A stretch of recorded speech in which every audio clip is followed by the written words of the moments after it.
Oke, halo semuanya. Ketemu lagi. Kali ini saya akan apa ya namanya menceritakan kembali ya kesan-kesan kita. Jadi beberapa hari sebelumnya kita baru bermain Ten Candles. Yang sebenarnya itu adalah permainan tabletop rolling play. Jadi kita akan bermain peran di situ ya. Iya, iya. Dan tapi saya melakukan sedikit perubahan karena memang itu kegiatan pembelajarannya adalah mengenalkan siswa dengan cara membuat karakter dan cara membuat sebuah cerita. Jadi perlu diketahui dulu, Ten Candles itu sebenarnya adalah cerita horor di mana settingnya adalah akhir zaman. Jadi endingnya itu akan selalu bad ending, di mana semua pemain akan mati dan akan merecord apa yang mereka lakukan selama masih hidup. Nah, tapi di sini saya modifikasi, saya bikin homebrew-nya karena tujuannya adalah anak-anak itu biar bikin sebuah cerita itu lebih menarik ya. Kalau duluan bad ending, mereka ya sedih nanti tidak tertarik dengan permainannya. Jadi makanya saya berikan kesempatan walaupun kecil untuk tetap selamat. Nah, mengenai tata caranya itu bisa dicek aja di video lainnya. Sama aja menggunakan dadu D6. Ada 10 dadu dan saya di situ sebagai narator atau kalau sebutannya yang lain adalah game master. Oke, langsung aja. Kemarin kita bermain sebuah cerita yang judulnya apa ya kemarin judulnya?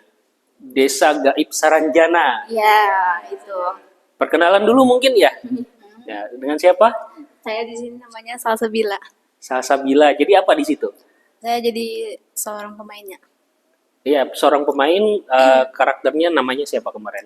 Kemarin nama karakternya tuh Allen. Allen ya. Ya, dia bekerja sebagai seorang dokter. Oke, seorang dokter. Nah, kamu?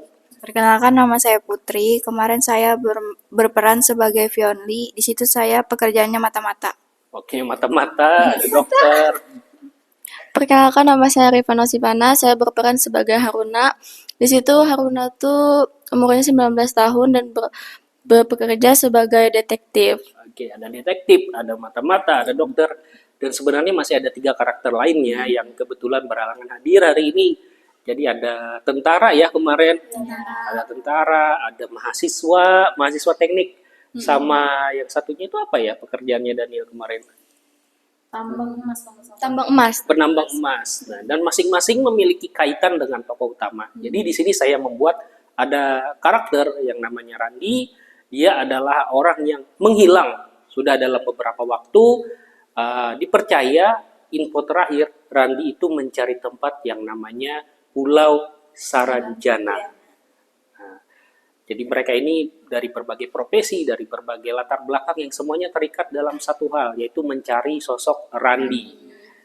Baik, kita langsung aja ya. Apa kira-kira kesan kalian kemarin ketika bermain?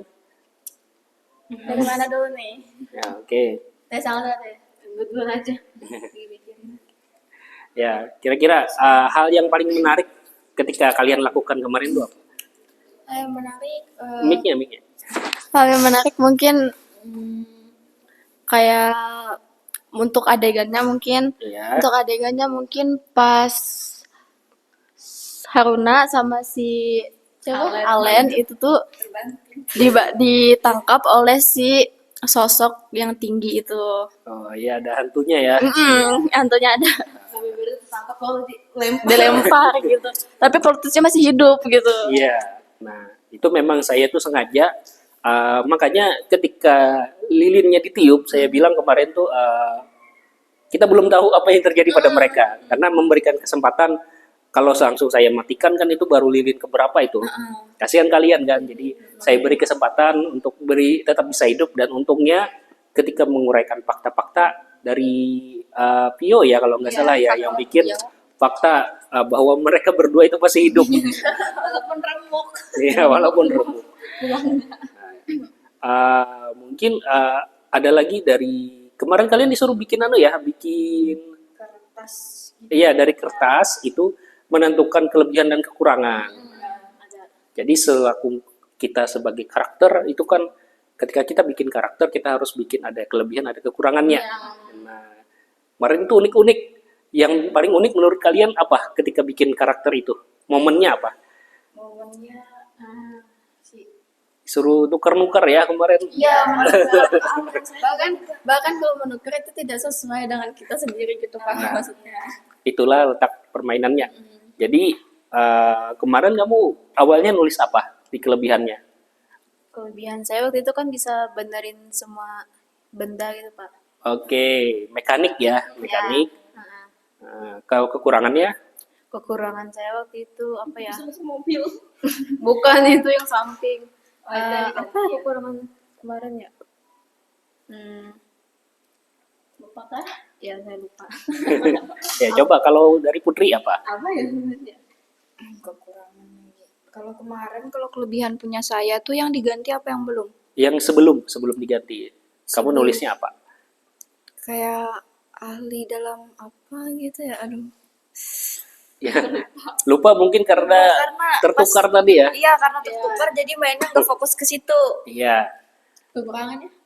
Ingat enggak? saya ingat juga. Untuk kelebihan Haruna itu tuh kayak dia tuh pintar dalam pencarian apapun, tapi kekurangannya tuh gampang percaya sama orang lain. Nah, tapi ternyata kemarin ditukar ya, ditukar dan itu sebenarnya adalah bentuk dari keseruan gamenya. Jadi itu adalah format dari permainan apa punya? Punya saya komentar apa jadi orang egois gitu. Oh, jadi orang egois kurang aja ya, iya. Nah, jadi setelah ditukar mereka akan belajar untuk oh aku harus memerankan karakter ini bukan cuma karakter yang aku buat, itulah yang namanya belajar berakting ya. Nah jadi kalian bisa belajar dan di situ yang lucu kalau menurut saya pribadi adalah ketika Adil yang memerankan tokoh Rudy ya kalau nggak salah. Rudy dia memerankan adalah karakternya itu tentara, bahkan dia bawa inventory, bawa item itu AK-48. Waduh saya ketika dia tanya Pak bolehkah pakai ini, aduh gimana ya, Sangat unik ya. karena itu kan sangat fatal ya kalau kena orang harus mati itu musuhnya. Nah untungnya saya sudah menyiapkan itu musuhnya bukan cuma orang hidup tapi juga makhluk-makhluk gaib ya. Nah sehingga EK48 belum tentu berfungsi ke dalam dunia nyata. Dan beruntung lagi adalah ketika dia mendapatkan kekurangan bahwa dia orang yang tidak bisa melihat atau tunanetra ya. Nah jadi saya merasa sebagai narator itu sangat diuntungkan dengan hal itu. Karena kalau dia sudah overpower, gimana nih bikin dia lemah biar dia bisa mati nanti karakternya. Ternyata diuntungkan dalam cerita itu. Kalian pernah nggak ada mungkin cerita-cerita menarik yang pernah kalian alami atau dengarkan terkait cerita horor yang bisa dikaitkan dengan pengalaman kita kemarin isi ceritanya? Kita bertiga pernah nggak? Pakai mic-nya.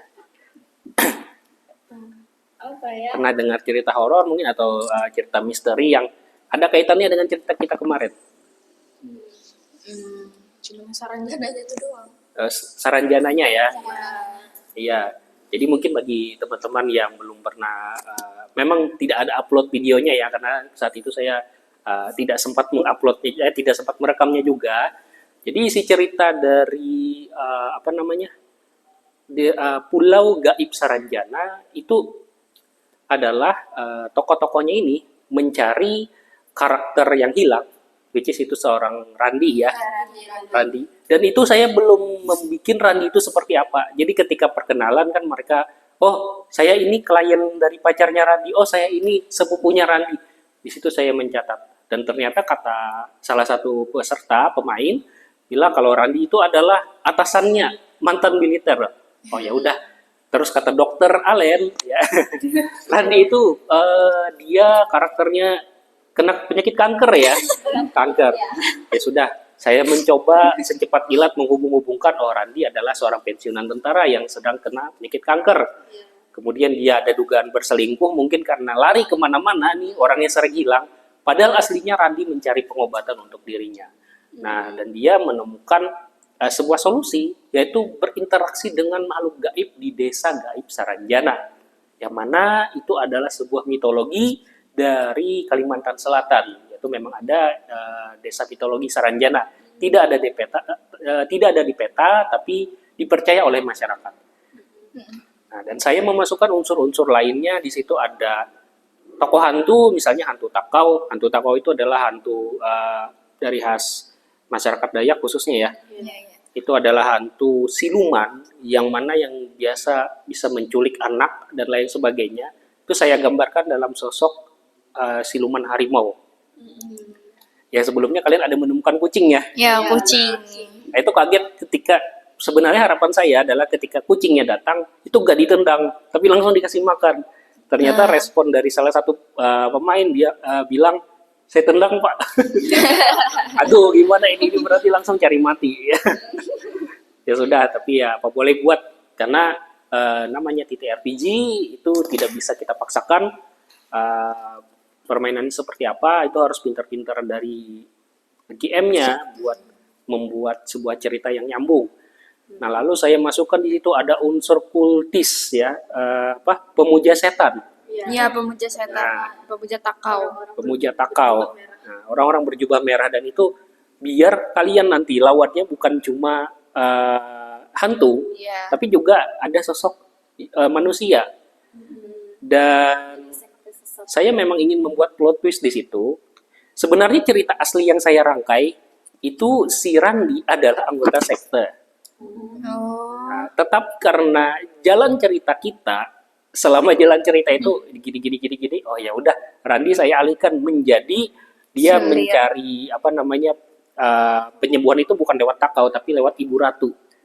Ibu Ratu Jin. Dan kebetulan di ending itu entah kenapa kalian bisa selamat nih ada 3 orang. Nah, hampir selamat ya, statusnya hampir selamat dan ada 4 ya, ada 4 orang. Waduh, ini kata saya kan Ten Candles ini harusnya hampir semuanya mati nih. Ya sudah kita coba dan dengan peruntungan cuma 1 dadu ya per orang. Ternyata kalian tetap gagal ya. Lalu dibuatlah ending itu dan kebetulan itu karakter Rudy yang jadi tentara buta tadi ya. Dia mohon maaf tunanetra. Dia Ada perjanjian. Dia bilang ada perjanjian dengan ratu nih harusnya saya dibawa padahal karakter Rudy saat itu sudah mati ya. Iya. Lalu jadi inspirasi untuk saya. Oh, mending Randi aja yang dibikin perjanjian dibawa ke alam sana ya sudah. Nah, kira-kira kalau main lagi seperti itu mau banget, seru. Ya mungkin kedepannya kita akan nyoba game Dungeon and Dragon sekarang ya nanti. Saya lagi dalam tahap perancangan itu homebrew juga. Jadi kalau Dungeon and Dragon itu interaksinya lebih mendalam, lebih bebas dan endingnya tidak set ending, tapi tergantung dari apa yang dijalankan oleh pemain. Nah, tetap kita akan mengambil tematik apa nanti akan saya tentukan. Inspirasinya dari sana. Bagi teman-teman yang pernah main Dungeon and Dragon mungkin jangan terlalu berharap kami bisa bermain sebagaimana mestinya karena dari karakter sheet-nya pun akan saya sederhanakan mengingat durasi juga kita jam bahasa Indonesia cuma 3 JP ya. Aslinya itu 4 JP tapi nanti di semester 2 akan jadi 4 JP lagi. Dan ya semoga nanti bisa tayang videonya untuk yang versi Dungeon and Dragon. Kita bisa share, berbagi. Bagi teman-teman yang suka dengan video ini, silakan like, comment, and subscribe. Baik, terima kasih dan dadah.